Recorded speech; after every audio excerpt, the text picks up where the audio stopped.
আমার মতো কে আছেন বলেন তো? এই এতগুলা কাজ করার পরেও সারাদিন খেটে খুঁটে এরপরও আমি তরকারিতে স্বাদ বাড়ানোর জন্য নিজেই ব্লেন্ড করে মশলা খাই। অনেকেই তো এখান থেকে যেহেতু রেডিমেড কিউব কিনতে পাওয়া যায়, তাও আমি চাই যে আমার তরকারিটা একটু স্বাদ হোক, যার কারণে আমি নিজেই ব্লেন্ড করে নিই বাজার থেকে এনে আস্ত রসুন, আস্ত আদা।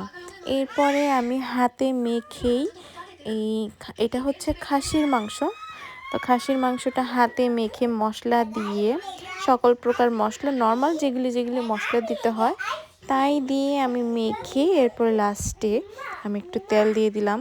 আর এখানে আমার যখন মাখি আমি হ্যান্ড গ্লাভসটা পরিনি, যার কারণে আমার হাত কেটে যায় হাড্ডিতে লেগে। যাই হোক, হাতে মেখে খেতে আমার কাছে খুবই ভালো লাগে।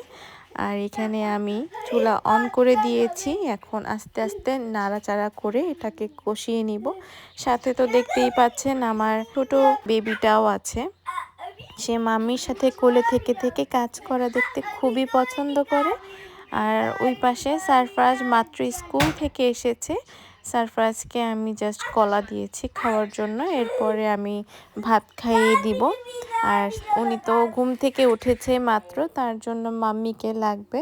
এখন প্রথম উঠেই সে একটু কান্নাকাটি করে।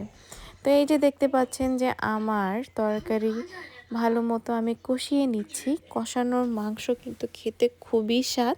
আমি এটা একদম কষানো হয়ে গেলে এরপরে আমি সামান্য পরিমাণে পানি দিয়ে দিব, কারণ আমি সেদ্ধ হওয়ার জন্য জাস্ট পানি দিব, কিন্তু আমি এটা ঝোল ঝোল রাখবো না।